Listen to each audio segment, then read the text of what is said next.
Hey everybody, it's Mike from Missouri. Pretty frustrated, I cannot lie. Yesterday morning I fitted the boom, I was really excited, my pins went in, went to work, came back, started looking at it closer, and two problems that really bother me. And before I tell you what those two things are, I need you to understand that one, this is not a machine I really need. So it could sit here for 10 years, it wouldn't matter. Two, I'm not the just go with it, just run it type of guy. I'm more of a perfectionist. So if I have to spend a lot of time fixing something minute, I'm gonna do it. But with that said, I'm gonna show you what I'm talking about. Okay, here's the first problem.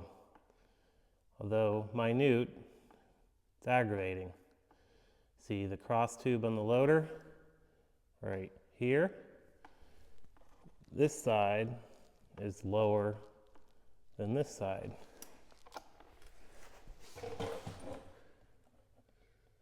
And there you go. In addition to that, this arm is a ½ inch lower than that arm. Now I think all this plays together, and the fact of the second big problem, or what I consider the bigger of the problem, is that arm is not touching the pad. Very difficult to see.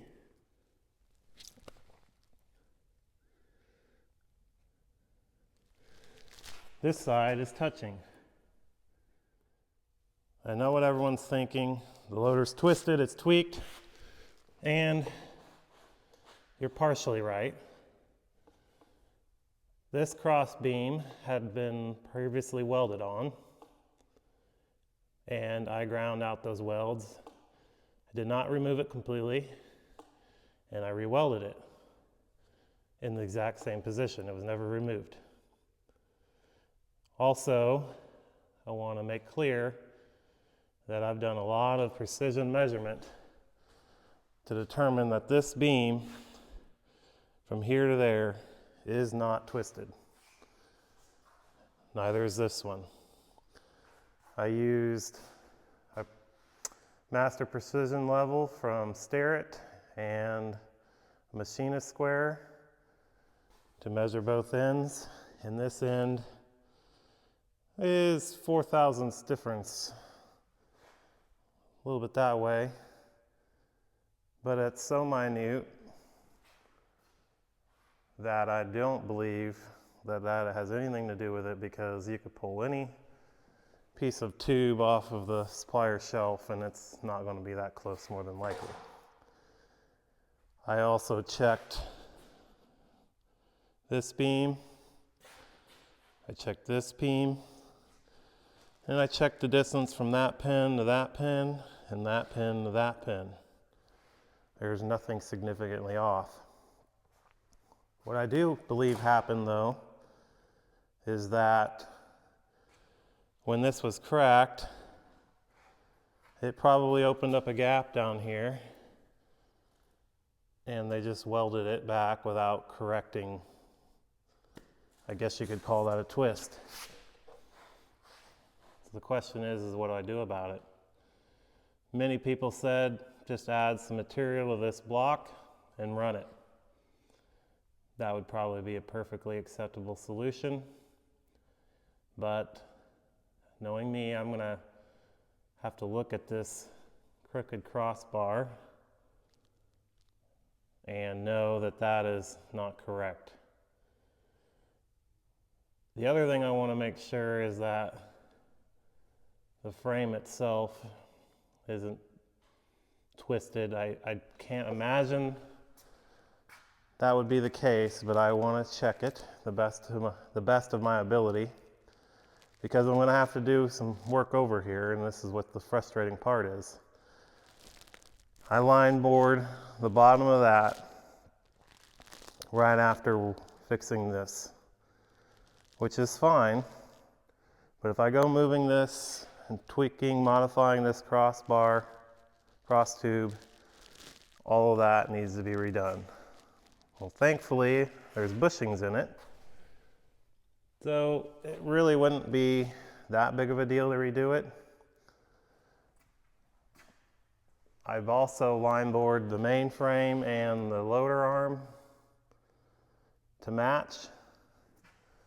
And thankfully, I don't think I'm going to have to do anything there. I've checked the alignment this way. There is nothing of any significance that I can find that is wrong with the loader, other than when this was cracked, it wasn't re-leveled and it was just welded without fixing what was wrong, and I didn't catch it, so that's on me. But before I go cutting that tube back out, which I'm holding myself back because I want to measure 3 times, cut once, so to speak. You may notice this tire is too big. So I have compensated the tire pressures, and that's not affecting the levelness on the front, even though it could, but it's not. What I'm going to do is I'm going to take all 4 tires off, tires and wheels, put it on stands, and I'm going to get the front of the machine level this way, side to side. And then I'm going to come back here and take another measurement and see front to back if there's any significant twist. Just to make sure that I'm not fixing the boom when it's in the frame. I've never heard of an 1840 or 45C frame being twisted. I'm probably the only one who's ever even measured one, to be honest with you. But before I go fixing the wrong thing, I'm going to check it, because I've already fixed the bushings on the bottom and didn't take the proper steps to make sure other things on the boom were incorrect, which kind of possibly explains, if you saw in other videos, why I had to spread this about 3/4 of an inch to make it even front to back. These are not bent, they're not twisted, they're perfect. I did some flame straightening on here to get a little bit of arch out of them, mainly that side, and the arch was like 20 thousandths just because I'm so particular. But that could just have been the normal, you pull a piece of stock from the metal supplier and they might have that much bend or curve to them brand new. That's how minute we're talking here. So did I cause that by straightening this? Well, I don't think so, because the amount of length elongation from the straightening is so small, I can't imagine that it would cause that gap. Now that gap's around 140 thousandths. Keep in mind that the loader weight is now trying to reduce the gap, so it's kind of under a twisting tension right now because of the way it's sitting only on this side. Either way, my bushing alignment on the back is not 140 thousandths off, I can tell you that. At the most, it might be 20 thousandths off, but it's extremely close. So I don't think that has much to do with it now. If I would have moved that pin that direction,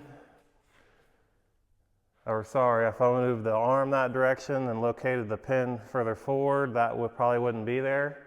But according to my pin-to-pin measurements, that side's actually about a 1/16 inch shorter. So I would be making that one even shorter than it already is compared to this side.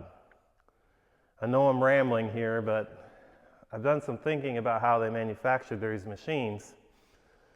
So my question would be, could you take any boom off any machine and put on any frame, and would it line up?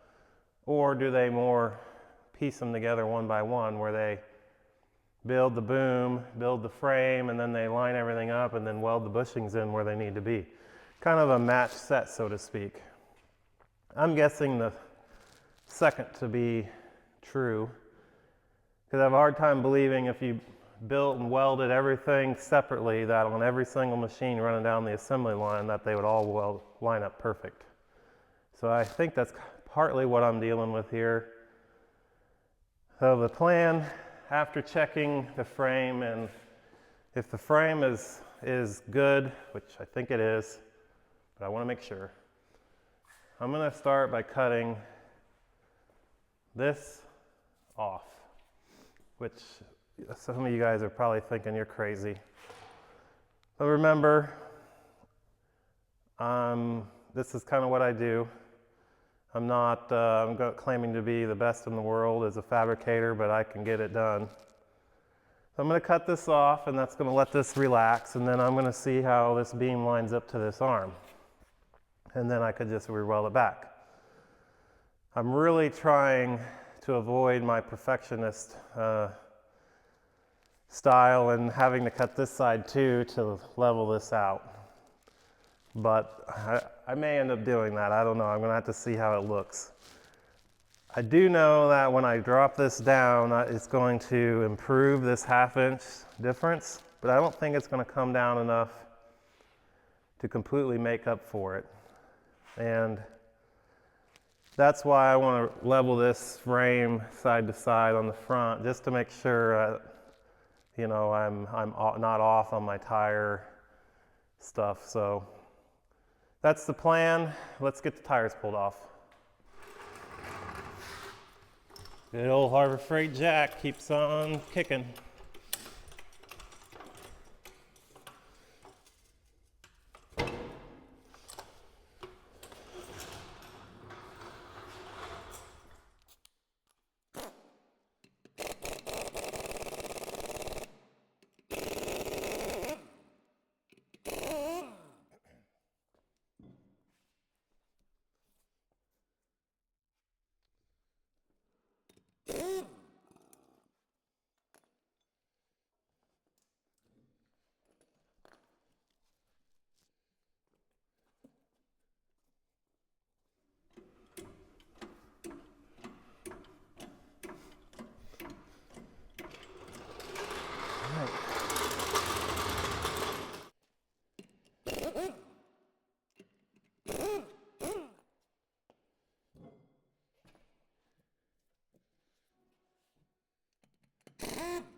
Let's take a good look. First time I'm seeing it with all the wheels off. You can see someone's been in here that new nuts. It's like they got the adjuster pushing pretty tight. It's cockeyed.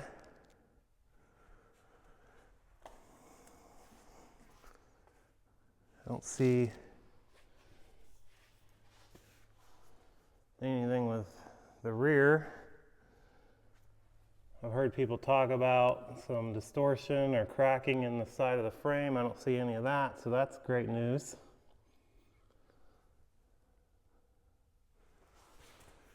Let's take a look on the other side.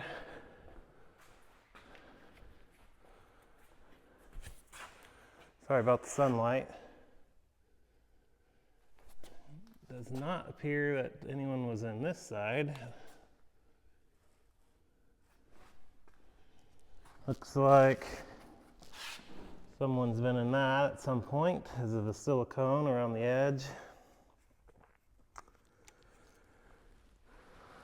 And doesn't look like much has been done to the back here either. Like it had a bunch of tar buildup or something around the wheel. No signs of any prior repairs or welding, so that's great. Overall, pretty happy with the way the frame looks so far.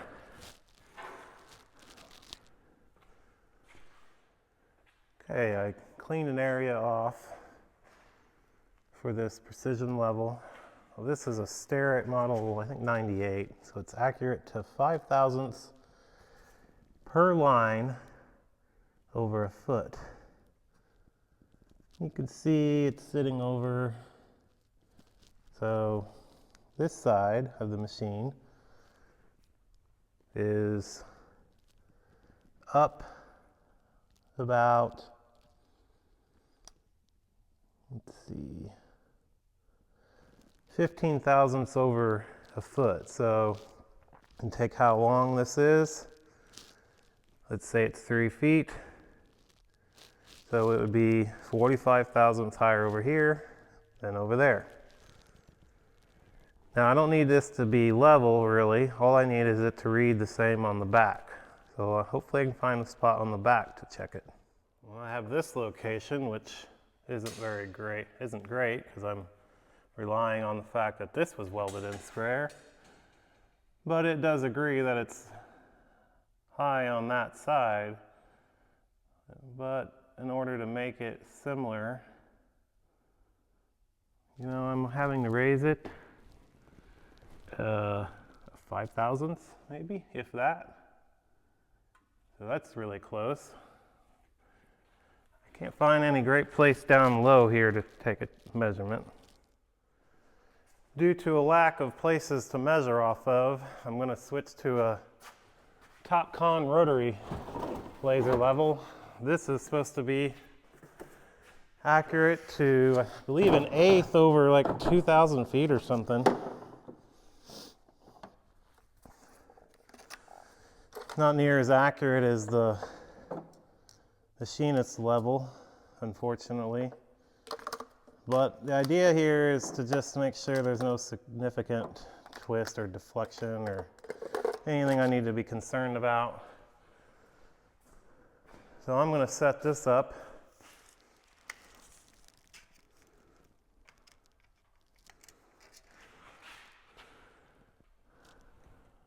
Right in the center, 28.5. This side should measure less again. And it does, by about 1/8 inch. Okay, let's see what we got back here. Right over the axle and right on the bend of the steel of the inside chain case. Center at 29. So ideally that side would read just a hair more than 29.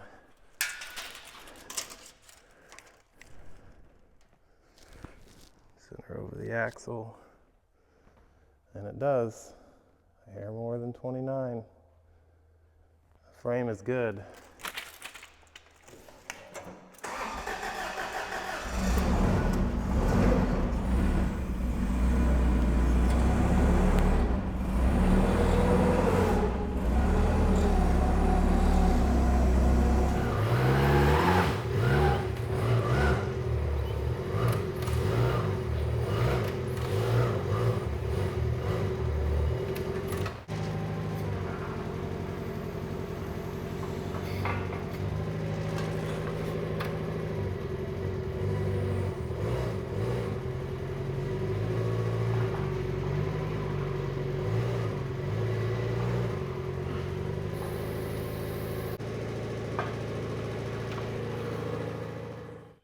Instead of grinding the weld flat or trying to V it out, I'm going to take a cutoff wheel and a 6-inch grinder. I'm going to go as close to this plate as possible without getting into it and just cutting it all the way around. Once I have it separated, then I can clean all the weld off on each side easier. I think that's a better idea than trying to use a flap wheel and cut it down or grind it down before.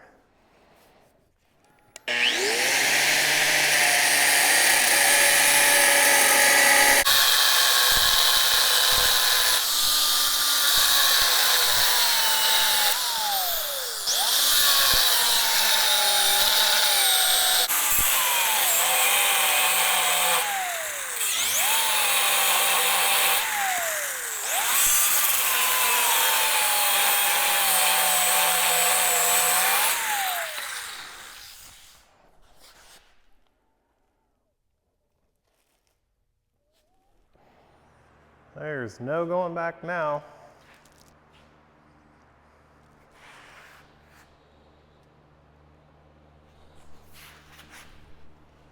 I'm pretty happy with where I got it cut at though.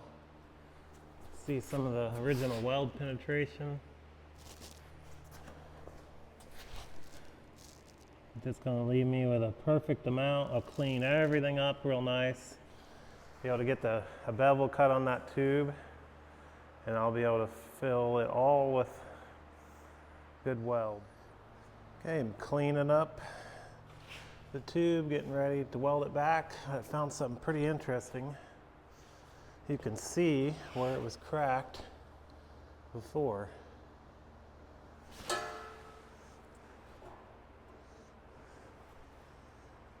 So there's no signs, because I V'd out the area on the outside, but being I have the opportunity here, I'm going to kind of clean this up and groove that just a hair, and I'm going to build that up on the inside. So I thought that was kind of interesting. I got it lined up pretty close. It is got a little bit of a shelf down here, which would cause it to be tilted in the direction that I'm having an issue with. But all in all, this is going to turn out really well. So I'm happy about finding this. I think I'm going to put a bore scope down to the very bottom and check to see what the inside of that side looks like. That side, if I remember right, I don't remember seeing that it was cracked, but I did re-weld it on my prior repair. So, yeah,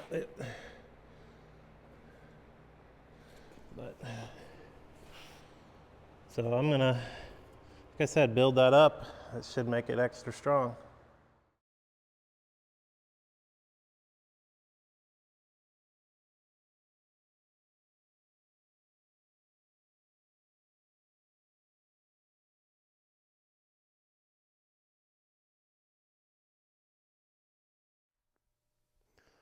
Well, my plans changed completely after seeing that significant crack with the bore scope. I cut the whole thing off, and I'm glad I did. This is the side I was looking at with the bore scope, and this crack runs all the way over there, and there's a corresponding crack up there. You can see it, and you can actually see that it's penetrated through. So yeah, I'm going to look into seeing if I can't fabricate a replacement piece. This piece it's got so much cracking in it, I'm concerned about reusing it. I did make this step, but I can cut it off. And originality is really important to me on this, so if I do fabricate this piece, it's going to have to be almost exactly the same. I probably won't have this weld seam in it, but the dimensions I want to be the same, because I don't want to be able to look at the machine and be like, oh yeah, that's been modified. So this was the first side I cut off. I still got to grind it clean. I got this arm finished, and another reason I'm really fortunate really to have been forced to cut this off is because there was a crack in this plate. I'll throw up a picture here. But I V'd this out real deep, drilled the ends, filled that all with weld, and there's no cracking on the welds anywhere, but it appears that they don't weld it in the center to this beam. It's just welded on the edges, and it just over time cracked that. So, and it was hidden. So all in all, lots more work. I'm going to have to completely redo all my bushings on the bottom, but I think in the end this was a good thing. So I'm going to get this cleaned up. Got that arm all cleaned up, and it has the same cracking as the other arm had.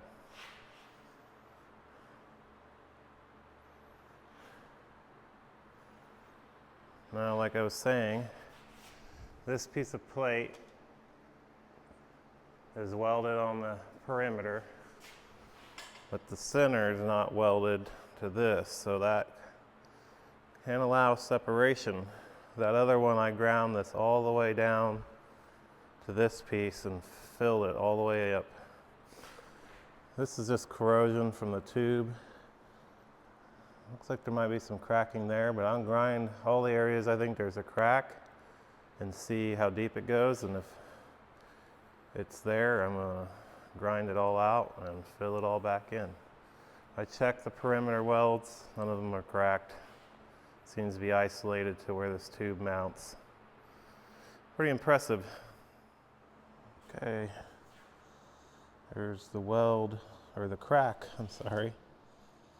I drilled the end, goes and it stops there.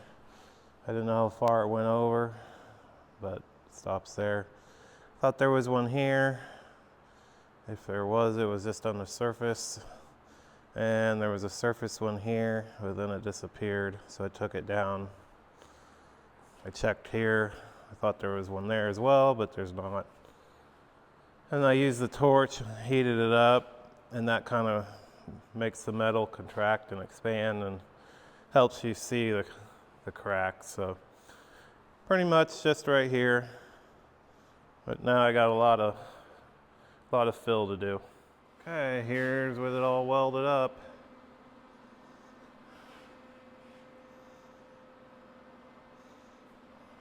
About 15 minutes of grinding, and I'll touch up some areas and we'll call that done. So I went to the metal supplier, had a bunch of different options here. This is a piece of 4-inch, I think it's schedule 80.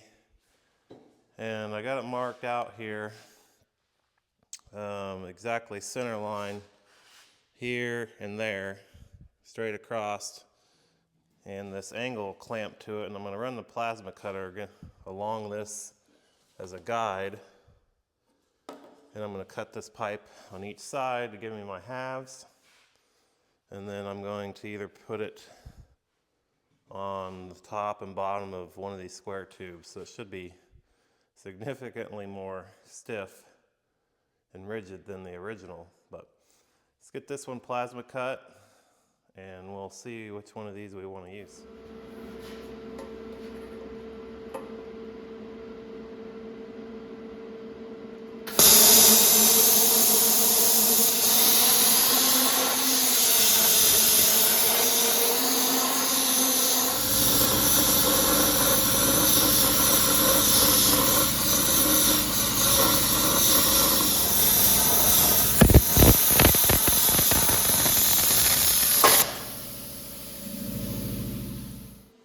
Wow, that cut beautifully.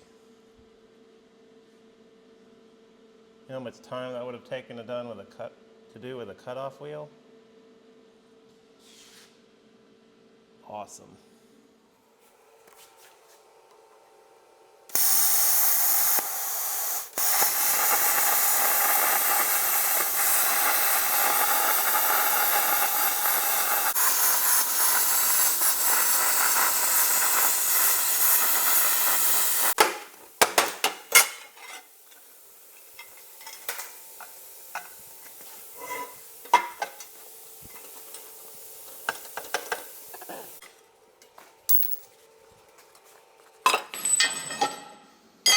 Go.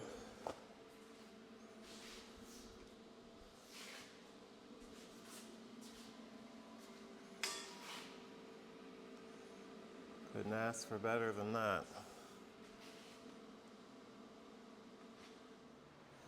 There, you guys can see kind of what I'm going for now. This is a little bit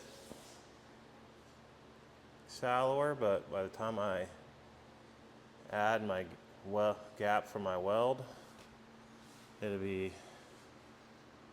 about within a 1/4 inch, and you'll never know the difference. Get this piece of tube cut to length, leaving them about 1 inch long before I do the final fit up. Hey, good morning guys. So I spent the last 2 hours welding this together. I used my old Lincoln Ideal Arc 250, which is a great arc welder. I'm not the best arc welder, but for this job, I needed to at least lay the main root pass with the arc welder. I got 2 passes on each side. I got the other side welded if you flip it. There's a lot of penetration in here because of the radius of the tube, but it ended up right at 7 1/4, so it's only an eighth inch shorter this direction, but otherwise it is dimensionally the same. So my plan from here is to clean this up a little bit, and then I'm going to fill in the rest of it with my MIG welder because I'm a better MIG welder, and then I will grind it smooth to where it looks like there's no weld there at all. Got this cross beam finished. Just a comparison from the old one and the new one. They measure within about an eighth inch of each other. Dimensionally this way, this one's just a hair smaller. They're both 4 inches across. So I'm going to